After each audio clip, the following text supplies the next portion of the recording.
Ever wonder how your genes influence your health? Welcome to Beyond the Sequence, where we explore the fascinating world of DNA and its connection to your well-being. While each person's DNA is unique, many genetic patterns are surprisingly common. Join Amanda Archibald and Sarah Amadon as they delve into these patterns, revealing the deep insights they can provide into your health. Sarah, we're back with our podcast again. Here we are. And I'm going to ask you a question, which really is the title of the podcast, which is, did you know your body has a detour route, Sarah? You know, I didn't until recently, very recently.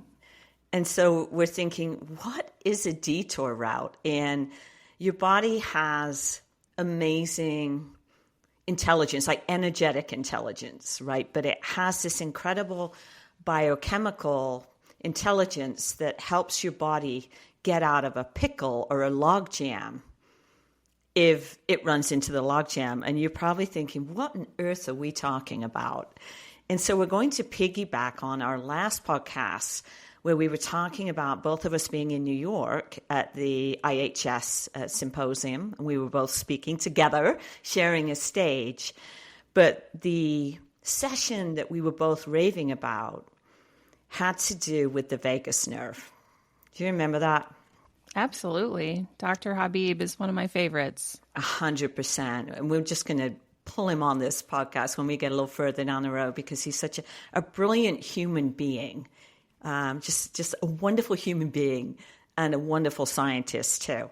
So anyway, we were raving about the vagus nerve because all roads seem to lead back to this one nutrient that we both are passionate about, which is choline. Choline, like Jolene, choline.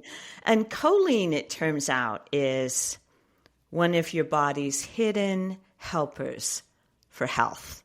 And so that's what we're going to talk about today. It's going to be a lot about choline and the why. We'll go back and talk about the vagus nerve. We're going to talk about something that often is skidded by or scooched by in the grocery store, which works beautifully when choline isn't available, and it actually helps choline. And what is that vegetable, Sarah? She's looking at me. What is it? It's red or orange. And a lot of times people say, I'm not going to eat that vegetable. It's a root. Oh, we're talking about our beets. I was thinking betaine versus yeah. choline. Stop me for a second. It's the, irreversible, choline to betaine conversion that can happen too. But it also supports with choline. Yeah.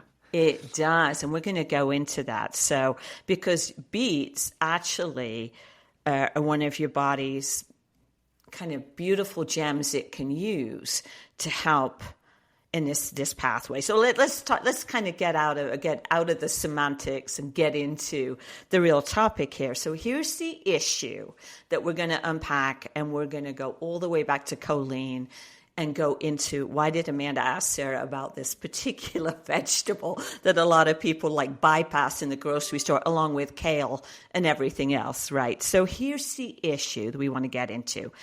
And I already alluded to it. Your body is very creative at creating detours when some of its essential pathways or processes are blocked. And you've heard us talk about the methylation in our last podcast. You will forever hear us talking about methylation because it's like the biochemical heartbeat of the body. That's how I explain it to people. And the methylation pathway or process or system, if you will, is so important that the body has a detour to ensure that it works. So let's remind ourselves, Sarah, of what this pathway does and why it gets gummed up. So let's just go back, talk really quickly about methylation, because that's a good on-ramp to why we even want to talk about choline. Yeah, the methylation piece is pretty crucial. I liken it to it being like that first foundational row of your Jenga puzzle. So if we don't have that solid, we're building all of these pieces and processes on top of it. And then we might be missing a nutrient here. We lose a piece and we try and stack it on top. And then eventually, if we don't have that solid foundation, that Jenga puzzle is going to fall over and the game is over, right? So we don't want that. We want to support nutritionally really, really well. But the folate cycle is probably the thing I refer to the most because it's sort of a starting point and jumping off point for so many other things as far as detoxification and making hormones and neurotransmitters. So it's really something if we manage that upstream, we can do a lot of things really, really well. How do you see that present in your practice, Amanda?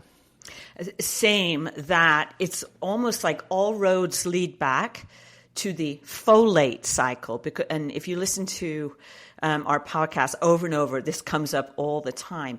All roads lead back to folate, because folate then leads into what we would call the methylation cycle, which is really the methionine cycle. There's a passing off. It's like two traffic circles, right, that come together and they have to merge. So to merge, you need folate to merge with homocysteine and vitamin B12, and then you can hopefully produce these methyl molecules, which is really one of the major points of the methylation cycle. And that molecule, as you said, is so integral to really firing up or facilitating so many pathways in the body, even particularly in your work so much with athletes, facilitating the production of creatine phosphate, which is integral to energy production. And we need to do a whole podcast just on creatine, right, and why it is so important. And I think some of the importance is being missed in its role in mental health as well. But that's beside the point here, right? So, yeah, I would say that folate and choline that we were going to talk about are some of the gene variants that we see most prominently. I definitely see it in my practice, that we have to address those almost first. We have to validate they're an issue with biomarkers. Let's talk about that just a minute. How do we validate? How are you validating whether potentially there is a methylation or a folate associated issue? I usually start with the homocysteine, and I know we talked about this during our methylation folate discussion on our last episode, but it's such a good marker for how that cog is turning or not turning. So that's probably the first one that I look at, and then assessing B12, folate. Choline is a little bit more challenging to ask for a lab result, and even then you're like, well, it's kind of in with sort of the fat soluble vitamins, not directly, but like because it's part of liver, we produce some of it endogenously in the liver, but we really aren't getting enough in the diet typically to meet the need, and we don't make enough of it, so we have to get some of it from the diet. But choline was only found as an essential nutrient in 1998. So we're still trying to play catch up. And I feel like all of the, papers that I read on this, that, or the other health condition, really points back to choline and choline production and metabolism. And then we demonized eggs back in the 80s during, the heart healthy research. So that was a really challenging time. We just said, take out the yolks. And then we were only doing the egg whites and we were replacing it with something else. So we probably have a major increase in diabetes in the United States purely from kind of saying cholesterol is bad and egg yolks are bad. And so I don't know, you're a little more senior than I am. What was kind of your interpretation, both coming from the UK and in Europe and coming into the US and then practicing as a dietitian? Yeah, so my education in science was in the US, so that would be my knowledge base. I always go back, and I was actually writing on a British Facebook group. We used to call them listservs back in the day, but Facebook group where, clinicians were actually talking about greenwashing and climate change in an informed way. But they were saying, we keep seeing individuals who are not eating animal products, and they're doing it because they feel that animals are at the root of climate change, et cetera, et cetera. So it was a very informed discussion. And, I had jumped on and made a note. It's that we, in this world now, we want to eat consciously. But in the 80s and 90s, when we started to move away from meat, and this isn't about us taking a position here at all, it's us actually working deeply in the science and seeing the impact of some individuals who may not be eating meat that need to, but meat, per bite, or animal protein per bite may be probably the most nourishing bite you can have with the fewest amount of calories, which is interesting. So it's talk about return on ingestion, but with that, there can come choline, right? Vitamins A and D. A and D are integral to immune signaling. And you and I were talking about that in a completely different discussion here recently at the immune level. So, animal products which were being demonized, to come back to your question, particularly eggs and egg yolks, were missing for a whole generation of moms, dads, and kids. And if you start to track what we started to see since the 80s and 90s, an epidemic of mental health related issues, potentially ADHD, autism, I'm not pegging it to changes in, eggs per se, but as we get into the conversation today and we start to think through the biochemistry and what we're now seeing, there's a lot of damage was done. And the diabetes piece I want to come back to, because what we were replacing eggs with, I don't know that it's, low fat, no eggs, cholesterol, you're going to up the carbs. But what I'm critically seeing in the science, because we see this now in our practices, it makes us go back to the science, is there's a correlation between vagus nerve that fires acetylcholine and hypoglycemia, or poor glycemic control. I want to get into that. It's an incredible observation, which would go back to, hey, when we changed the diet and we kicked out choline because it was quote bad for you, what happened? So just observational right now. We're not trying to say cause and effect. That's really important. But again, beyond the sequences, like what are we seeing in practice? How does that push that to the science? And what can we do about that? So we forever digress, right? So I think too, the cholesterol piece, I think the research suggests that only about 12% of cholesterol containing foods actually become blood level cholesterol. Mm-hmm. So it just begs the question, and we're looking at carbohydrate intake. I had seen a comparison of carbohydrate intake and like cholesterol levels, those going elevated more than we would like to see them do that. But then cholesterol also acts like an antioxidant. So we see elevated cholesterol and we kind of panic. But at the same time, I think cholesterol, when we see that elevated, is such a good measurement for the body trying to feed back on itself as like, hey, we need more antioxidants. We need more antioxidants. So we're going to make cholesterol to provide that to the body.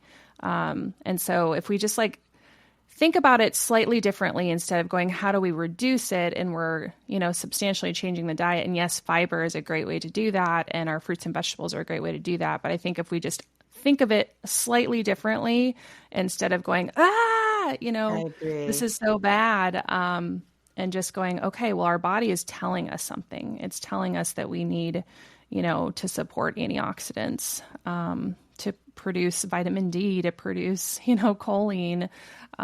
So it's really fascinating to think of those things a little bit differently. And even non-alcoholic fatty liver disease is seen in choline deficiencies. And then we have one of our favorite SNPs involved in that with our backdoor. So Amanda, what's one of our favorite SNPs here? Yeah, I'm actually going to come to, I just want to go back to one thing you said about cholesterol. Yeah. Well, actually just shed a little bit of, from what we're seeing in clinical practice into that. But you and I have both observed in our training, but also more digging into the science, that cholesterol is an acute phase reactant, so post-trauma, post-surgery, you may see, or post-MI, I think, as well. You can see very elevated levels of cholesterol. So it's acting as a call to action or an alarm or as an anti-inflammatory, as you said, as an antioxidant. It's a call to the body, hey, all hands on deck, something needs to happen over here. That is different, though, than what we can also see in clinical practice. And when we're looking at cholesterol metabolism, it's very frequent for us to see gene SNPs in cholesterol esterase transfer protein, LPL, lipoprotein lipase. And that gives us insights into how the body is transferring cholesterol out of the liver, or sort of taking apart those lipoprotein particles. And once we understand that, we can understand why somebody's cholesterol levels may be altered. And we can actually get in, from a dietary perspective with target nutrients a lot of times. And it also makes us push over to going beyond like a standard lipid profile to requesting something more advanced like Boston Heart or a Cleveland Heart or a Vibrant cardiac panel. We're not promoting it. We're saying, these are panels we may look at.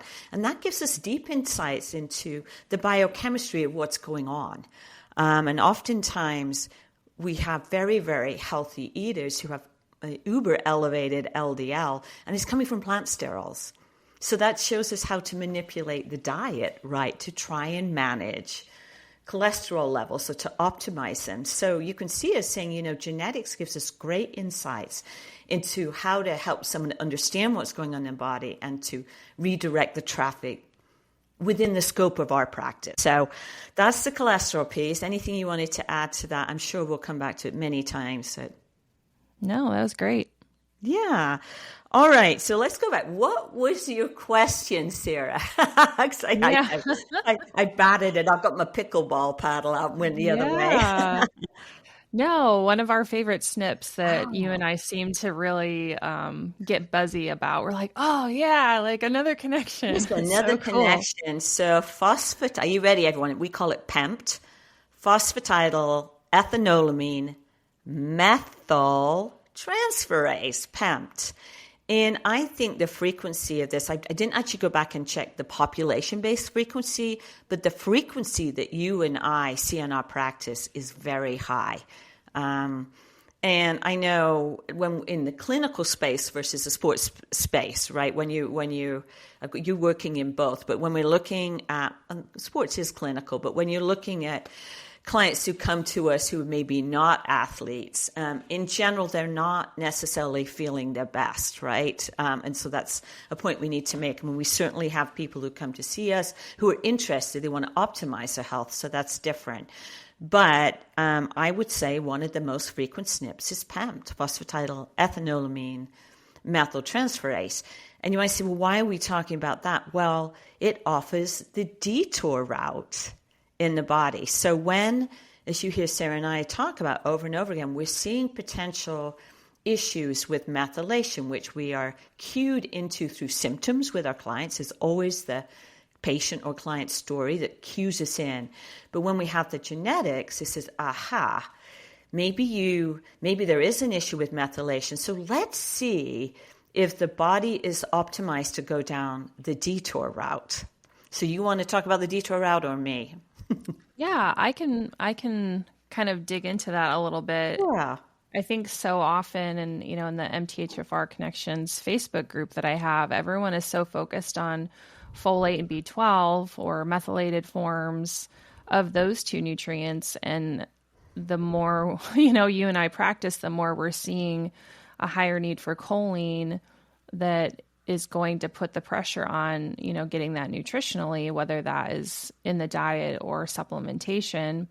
But if we're missing that choline piece, we don't have the backdoor, entrance into supporting methylation that can handle, homocysteine level management. So we've got our methyl donors, our methionine, which is one of our amino acids, B12, folate, and then choline and betaine kind of do similar things.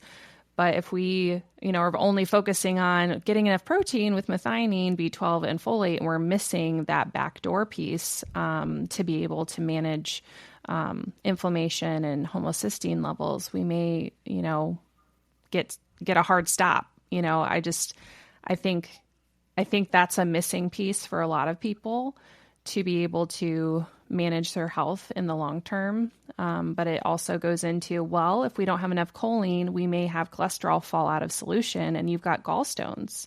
And I actually have a personal friend of mine who had her second child who had elevated bilirubin levels, which is not uncommon after birth.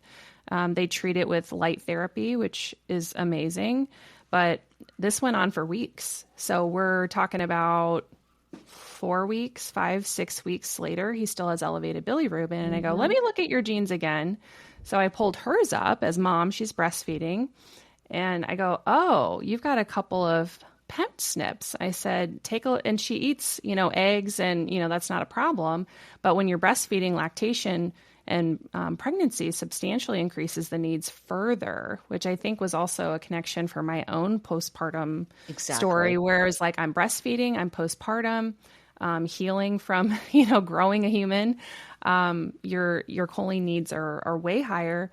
Choline is not required in a prenatal vitamin as of right now. And so if women are taking a prenatal and thinking like, oh, everything's going to be fine, and then they're hitting that hard stop. But to go back to this, new infant, I was like, add a little choline supplement. So she did. And within days, his bilirubin had normalized. And so she goes back to the pediatrician and, normal bilirubin levels. And he goes, what did you do?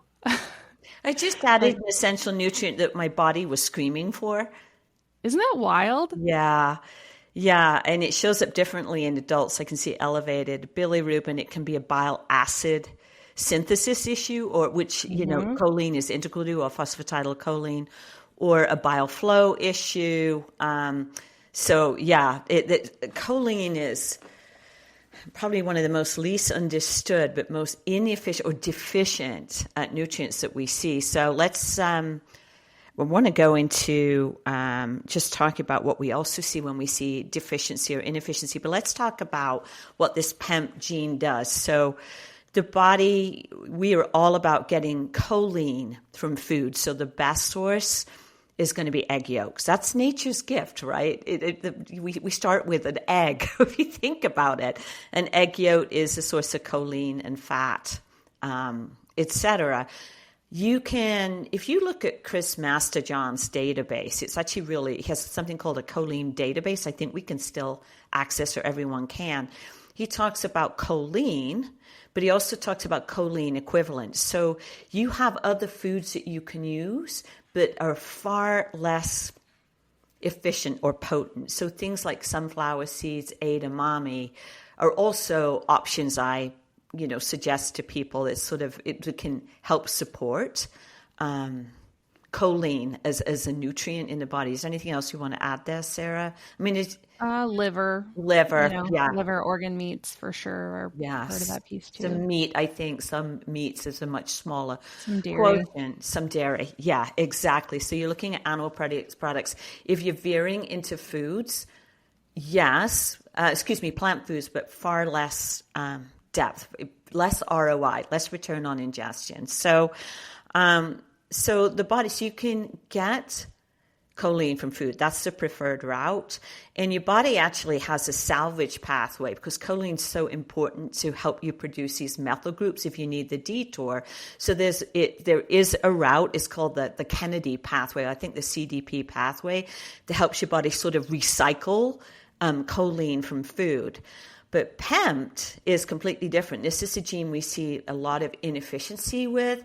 That actually helps the body synthesize or make choline itself. So that's how important choline is. And so it's quite an involved process, but the be-all and end-all is it's actually taking phosphatidylethynolamine and transforming that into phosphatidylcholine. And then from that, the body can help shear up membrane support. That's what phosphatidylcholine is doing, hence why it's so important for pregnant women and breastfeeding women. You can see how important that is. They're feeding a growing baby, right? And cellular integrity and membrane integrity is critical. But choline, as you've heard us talk about, is also so important to another molecule called acetylcholine, right? Which helps with communication in the brain, so communication transfer between neurons, but is also something that the vagus nerve is involved with, right? To bring it all back around. Bring it all back around. The vagus nerve, when you fire it, will fire acetylcholine, which helps with peristalsis. It helps with, moving food down the gut. It helps communicate between the gut and the brain and the gut. Oh, we could go on and on and on and on and on about this. But in other words, choline, you see us talk about how important this molecule is and how we see the demand for it is increased in most humans. But we come back to this gene, like if you're a poor methylator, we can see that potentially. We're immediately going to say, well, what's your detour route doing? And if the detour route is inefficient, which it often is, how are we going to patch this up? So one of the ways is food. Get your stuff from food. Get your choline from food. So choline is one way that we can help shore up methylation, but you also mentioned when we were in the grocery store earlier, I said, what is that other food? And let's talk about that other food and why that's another way to shore up methylation. Yeah, we're talking about beets and beets. Choline and betaine. The nitrates that are in beets and even dark leafy greens have a huge role with nitric oxide production, which also goes into the vagus nerve. So it's like the beets are kind of like a magical PEMT supporter from multiple fronts. So yeah, is it something else that you had in mind that you wanted to add to that? So beets, when you think beets, so we've gone the choline route, but beets are also a source of betaine, and betaine is code name for trimethylglycine, TMG. And so the body is able to basically use that molecule in beets as a methyl donor as well. So that's where we wanted to go with that. Your body also has a gene called BHMT. That's, betaine homocysteine methyltransferase that's also involved in taking choline and extracting those methyl groups from choline as well. So the body can make choline. BHMT will then kind of get involved and say, okay, let's extract that methyl molecule, a contingent from choline, so you can drive the methylation cycle. So the detour route is choline plus this gene, BHMT, or you can eat beets or anything from the Chenopodiaceae family. That's where beets belong. They're a source of betaine, which is a source of methyl groups, trimethylglycine. So some of these lowly foods, that we bypass in the store are, if I were to say, what's some of the most important foods to put in your grocery cart? You're going to be all your crucifers, which we'll talk ad nauseum about, but these backup foods are beets, and members of that same family, so Swiss chard, quinoa is in there, amaranth, and also some of the demonized grains, unfortunately, wheat and rye. And wheats can mean whole, ancient grains. So you can see there's this sort of connection, but they are sources of betaine or trimethylglycine, which if you think about it, Sarah, in our modern world, that's also something people aren't eating. We're not eating ancient grains because of gluten intolerance, wherever that has come from. And some of it is genetic, of course. It's totally recognize that. But now we're also missing organ meats. Some people aren't eating meats. Can you see how you're missing methyl donors? And how integral they are to, what did you say, energy production, detoxification, brain hormone, not only synthesis, but breaking down like brain hormones, dopamine, serotonin, making things like CoQ10. You can't do this without methylation, and yet we're missing these foods. So I'll add yeah, muscle repair, for my athletes, recovery and muscle repair is heavily involved if we've got PEMT, going on. But I also had seen a paper about choline supporting remyelination for MS patients. So again, that points back to that B12 piece. And are we, supporting all of the nutrients that are involved in the folate cycle that go into making new cells that work? And it's so interesting because I think even in our earlier education in nutrition science, or even when we may be talking, we go and see our doctors or whatever, we're looking at B12 levels and folate, but the conversation is actually not about supporting these key internal intimate processes in the body. It may be about, you have anemia, or maybe you have anemia, therefore you need a B12 supplement. You and I look at it and say, you need B12 for reasons beyond neurological or beyond these low-hanging fruit. Anemia plays a role there, but your vagus nerve is not efficient without B12 and choline. It can't do its job, or the target it has, it can't reach. It's a fascinating discussion. So let's just talk food one moment, Sarah. Like with people who are, I can't eat beets. And how can we help people who say, I'm afraid of beets, usually because they were boiled or they're on a salad bar and horribly distasteful or came out of a can? Do you have any? I did not grow up eating beets, so it was never something that we served for meals. So I am new to beets as well. And I think I've enjoyed salads that have like goat cheese and arugula or spinach.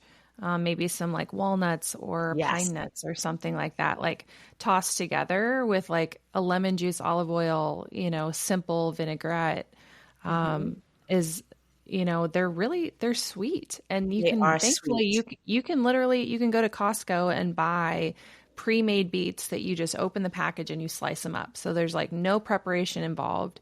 But yeah, you can find them on a lot of salad bars. And if you don't know what it is, it's like this bright red. Sometimes you get like a golden beet, but they're super dark red. You might stain your clothes if you're working with beets and, cooking or making a salad.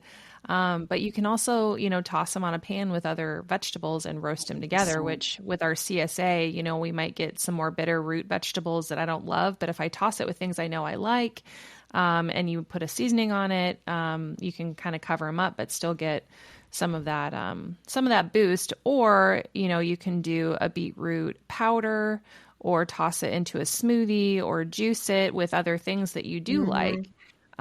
So I know I've enjoyed like a Super Beets supplement, and the one that I use it's like Human with 2 N's. Yeah. They're lower, in nitrates. I'm not sure about like the choline betaine content compared to actual food.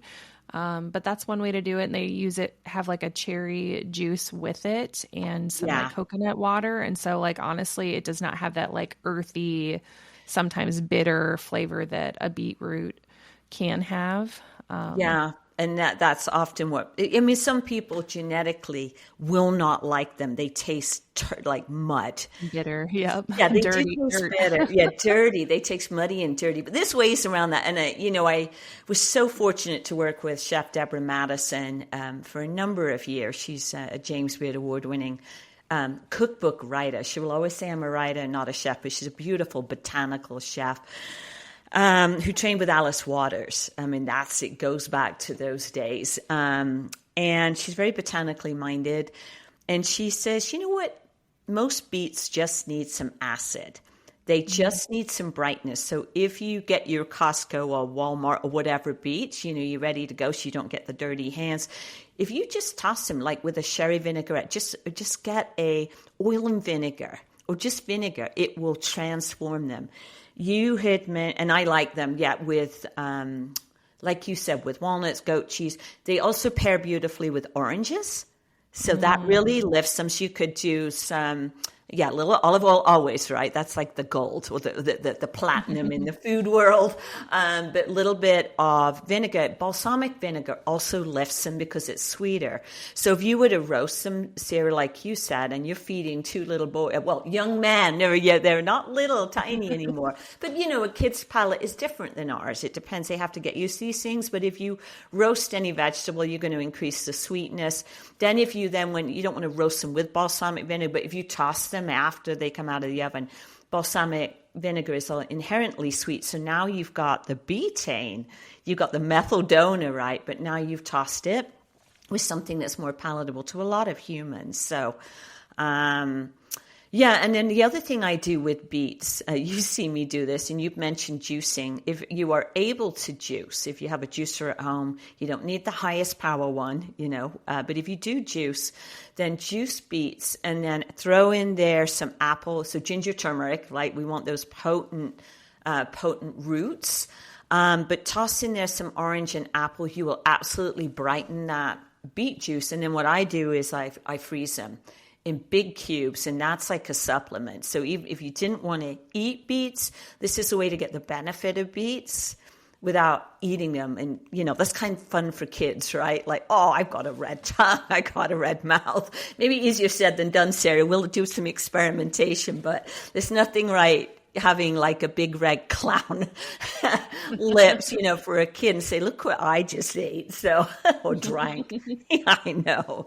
So, beets are queen. And of course you can get the same out of Swiss chard too. It's still the same family. If you look at beet leaves, they look like chard leaves. They're the Chenopodiaceae family. So if you don't go for beets, then you got Swiss chard, as an option. So, and eggs, lots of ways to eat eggs. Actually, and it's a point that Dr. Habib had made, and it's come up several times over the year for me, that the science seems to suggest that egg yolks that are runnier and less firmly cooked, and I'm not a lover of anything that runs in an egg, so this doesn't work for me, but, if you're a poacher or sunny side up, the choline, that is a more bioavailable form of choline. Doesn't mean say you wouldn't get it if you boil your egg or whatever, but the cooking can make a difference. But if you're like me, you will never get me to eat a runny egg. I prefer a runny egg. Honestly, I do not like scrambled eggs at all. They get more sulfury. Yeah, when they're scrambled. Like for my palate, but if it's like runny, it's, becomes like a sauce that you I usually will take like leftover veggies or meat that I have, and then I'll toss an egg over the top, over easy, and it just becomes the sauce. And I wish I could. I know. But I notice a difference. Like I feel better eating an over easy egg than I do a scrambled egg. And is that the choline bioavailability? I don't know, but your body has innate intelligence, and I think if you're cued into your palate, it serves you. And I think we've lost the connection with our palates, right? That so much of our work is to lead people back to the intelligence of their palates and biochemistry. So it wouldn't surprise me, Sarah, if you feel better. It's true. Yeah.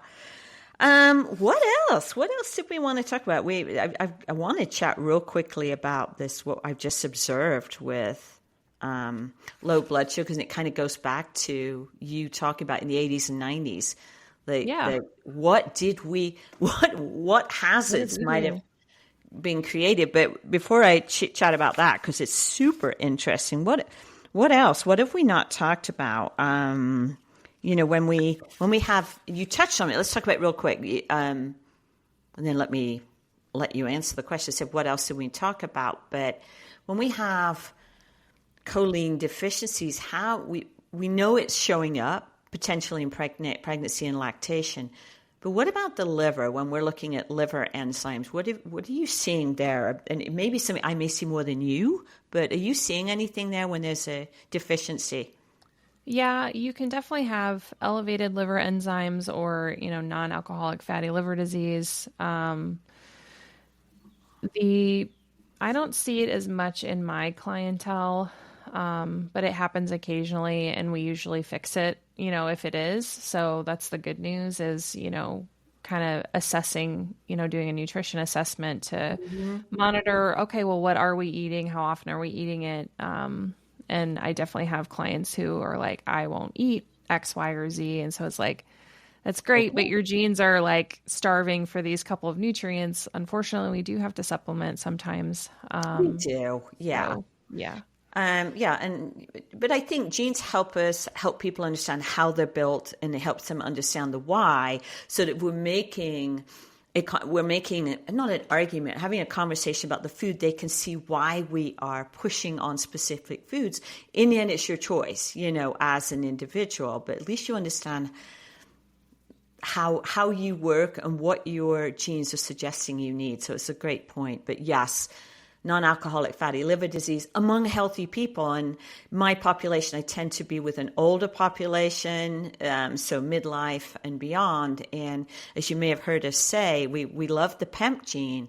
Well, guess which is a Kickstarter for that gene? What is it that hormonally will help activate that gene? Because the body's intelligent. And I don't know. Estrogen. So we see a different population. So one of the connections, think about a double whammy. You are male and female. When you go through midlife, your estrogen levels can drop. We see, of course, much more dynamically with women.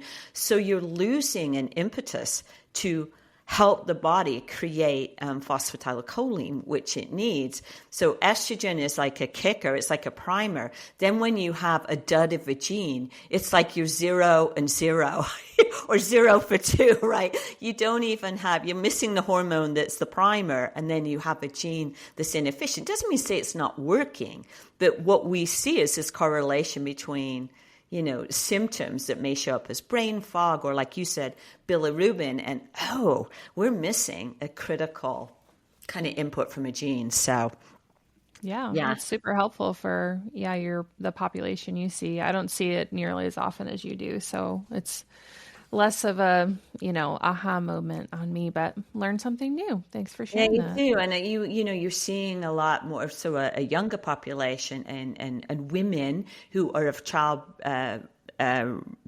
birthing age, or able to have children, or lactating, or whatever, thinking about getting pregnant.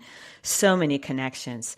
So the one thing, let's just chit chat with me a little bit about this, and let's pull this to a close here with just some final thoughts. But one of the things that came up for me, and it was actually, I was going to say it was a client that you and I have talked about, and I'll leave it right there. But this client kept having very low blood sugars, like, wait a minute here. So having these episodes where she would call them a low blood sugar episode, so hypoglycemic episode. And I said, well, let's get a CGM, a continuous glucose monitor, and see if we can spot what's going on. And what came back was very, very lows, like 50s and 60s, which is really alarming. I said, well, no wonder you're not sleeping, or no wonder you're sleeping excessively, because your body is in a reactive mode. So what that led me to look at was to ask members of our clinical community, hey, how many of you are seeing this? And that led me to look at the vagus nerve. And the reason I looked at that is one of the inputs that came back is, what is the level of trauma? What's going on emotionally? What could have depleted the vagus nerve, right? I don't have the genetics yet on this individual, but I suspect we're going to see B12 and choline associated issues. Doesn't mean to say there's cause and effect. It could be that there's issues with the vagus nerve regardless. And you and I love the vagus nerve, and we can do a lot of work with the vagus nerve above and beyond nutrient sufficiency. So I looked in the science, and I actually just sent this to Dr. Habib yesterday. I said, are you seeing this too? So real quick, that there was a study in Nature, and we'll put these in the notes, Sarah, these studies, so people can take a look at them. And what that study said was reduced parasympathetic tone, so basically integrity of the vagus nerve, measured by heart rate variability, which you see all the time, was associated with higher HbA1c, levels in individuals with prediabetes and type 2 diabetes. So there's a connection. They then went on to say, the authors then went on to say that while this study focused on hyperglycemia, chronic dysregulation of vagal activity could predispose individuals to glycemic extremes, including hypoglycemia due to impaired glucagon signaling.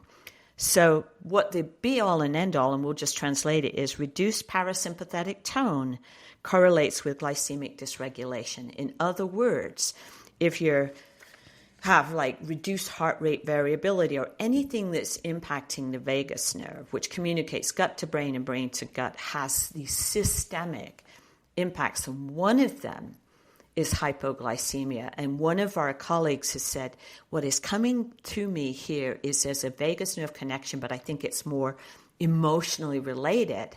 So anything that tones down the integrity of the vagus nerve has deep impact in the immune system. And here, there's other research we won't have time to talk about, but anything that impacts the vagus nerve and its integrity has systemic impact, including glycemic control. So you're seeing that from Diabetes Care, seeing it in Nature, and there was another article too that I looked at. But what is integral to how the vagus nerve functions is acetylcholine, right? I mean, it is that is so critical to what the vagus nerve does and what its output is. And you can't have, so the far reaches of the vagus nerve is to stimulate it, but it needs acetylcholine going all the way back to choline as a methyl donor for it to be impactful. And I thought that was absolutely amazing. Yeah. And actually the last, yesterday or day before, I have a little client who has a traumatic brain injury, is now on tube fed, and he's 5 or 6 years old. So we're trying to figure out saw his genes, high need for choline. So we're starting there first. But also had some like glucose and insulin, stuff in his genetics too. And he has seizures. And so I found a couple of papers on, hyperglycemic, regulation associated with those seizures. And so we did a little bit of switching around with his diet, with his feedings, to do a little more carbohydrates in the morning, especially right before some of the therapies that he's doing, OT and chiropractic and, neuro support therapies. So this is super new. Haven't, gotten to see any of the results yet, but it's just little plays on, the hypoglycemic and how that impacts the vagus nerve, acetylcholine function. Do we have enough choline, first of all? And now he's actually mouth breathing, might have sleep apnea. We produce nitric oxide breathing through the nose. So if we've got, lots of mouth breathing during the day, especially at night, or have apnea, we know that moves people towards metabolic syndrome. But then I also had another client, speaking of glycemic, who had AFib and a couple of ablations that just were not fixing this AFib. And she, in her genetics, had some glucose and insulin stuff. She was pre-diabetic. And so I said, let's do a continuous glucose monitor and see what happens. And what she noticed was that when she was at hyperglycemic, she was having AFib fluttering. And so it was like, that was the first person I've ever heard say that. So it just kind of comes into play, like all of the ways in which, are we anabolic? Are we catabolic? Are we storing our glucose away in muscle? Do we have enough insulin to store it away? Are we accessing it properly when we need it? That there's a reason that, type 1 diabetes needs insulin. We can't make energy without insulin and glucose and insulin signaling being done properly. So, just a couple of little applications of exactly what you're saying that goes up and down that nervous system and controls. Oh my gosh. Isn't that yeah. wild? I mean, and just to sort of finish, I said I wasn't going to do this, but I just, from what you just said and tying it together, like this was from 2017, Diabetes Care. And I'm just going to read what I noted here.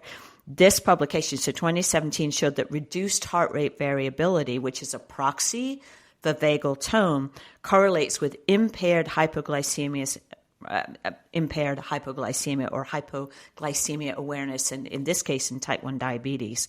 And so the take home, and going all the way back to the body has a side door here, is choline's role in acetylcholine production supports autonomic balance, influencing both vagal tone and glucose regulation.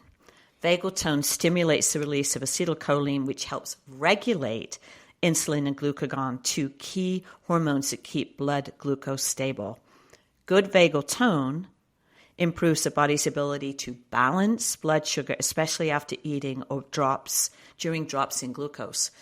So it's just incredible, just these connections. I know, it's sort of like when I came across this, it's like every day something changes in your practice. But here we have something, we're so busy trying to control hypoglycemia, hyperglycemia, and we're looking in the right place, but maybe using the wrong tool. And this heart rate variability, which is a proxy, as we said, for vagal tone, is really useful. We can monitor that, but we can also, even if we're not monitoring, there's things we can do to stimulate vagal tone. And I think that is what's incredible. We can use devices, but we can also sing, hum, jump in a cold shower, not my thing, gargle. What else anything you're doing, especially if you work with kids? I mean, they're kind of easier in some ways. You can get them to do silly things like hum before you eat, but anything you're doing? I think even breath work, if you can get a kid breathing, that was, one of the things that